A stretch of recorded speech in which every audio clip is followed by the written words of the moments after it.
parole à monsieur. Dans un cadre qui vise à offrir aux entreprises et entrepreneurs guinéens une plateforme unique pour identifier les opportunités découlant du développement du projet Simandou, la société Rio Tinto a organisé ce mercredi 17 juillet 2024 la journée de la sous-traitance Simfer. L'événement s'est déroulé dans un réceptif hôtelier de la place. Cette journée qui s'est déroulée en présence des représentants de plusieurs entreprises et sociétés minières a connu des témoignages, des présentations, des expositions et l'animation des panels autour des thématiques pertinentes comme la sous-traitance en Guinée, défis et opportunités. Présidant cette cérémonie, la représentante de Madame la ministre du Commerce, de l'Industrie et des PME a rappelé l'importance de cette journée pour les entreprises locales dans le développement du projet Simandou. Cet événement s'inscrit dans un cadre visant à offrir aux entreprises et entrepreneurs une plateforme unique pour identifier les opportunités découlant du développement du projet Simandou, comprendre les critères de sous-traitance et établir les échanges fructueux avec des structures dédiées au développement du contenu local.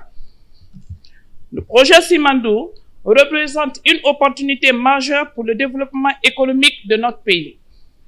Cette journée de la sous-traitance est cruciale pour permettre à nos entreprises locales de s'intégrer pleinement dans ce vaste projet.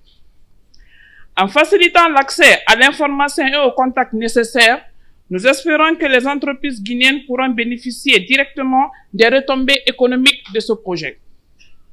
Non seulement en termes de contrats et de marché, mais aussi en termes de renforcement de capacités et de transfert de compétences.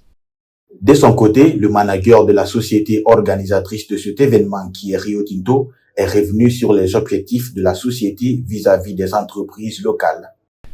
Et donc le contenu local, c'est pour nous quelque chose, c'est l'ossature de notre activité au fait. Et notre objectif, c'est d'employer le maximum possible les entreprises locales dans les activités. En entrée de jeu, le directeur financier a donné des chiffres. Et l'on pourrait se poser la question, dans ces chiffres, qu'est-ce qui revient aux entreprises locales? Et donc aujourd'hui, nous avons plus de 300 entreprises guinéennes donc, qui travaillent sur le projet Simandou de Rio Tinto. Et c'est pas que les chiffres qui sont importants, le nombre. Il faut associer à cela le montant des investissements associés, n'est-ce pas, à ces 300 entreprises. Donc, à date, nous sommes à au moins 700 millions de dollars investis en faveur des entreprises locales. Monsieur Marcel Goumou ne cache pas qu'il y a des fois les difficultés qui peuvent survenir quand la société travaille avec d'autres entreprises. Mais il rappelle tout de même qu'ils ont des perspectives et solutions mises en place pour surmonter ces difficultés. Nous comprenons que c'est pas toujours évident, n'est-ce pas, de travailler avec nous. Donc il y a des difficultés, nous en sommes conscients. Et parmi ces difficultés, c'est d'abord l'accès à l'information aussi. Et il y a aussi et surtout l'expérience à travailler non seulement dans les entreprises minières, mais à travailler aussi avec une entreprise comme Rio Tinto qui a des standards parfois très élevés et assez contraignants. Et donc, nous, pour corriger, n'est-ce pas, ces problèmes, nous organisons souvent des événements comme celui-ci. Nous organisons également des formations. Donc, nous recrutons des experts qui donnent des formations aussi aux entreprises pour que ces entreprises puissent, n'est-ce pas, aller d'où elles sont pour aller vers nos attentes et pouvoir participer, n'est-ce pas, à nos processus d'appel d'offres. Non seulement participer, mais aussi à gagner des marchés. Il a ensuite énuméré les opportunités que la société Rio Tinto Simfer peut offrir à ses collaborateurs.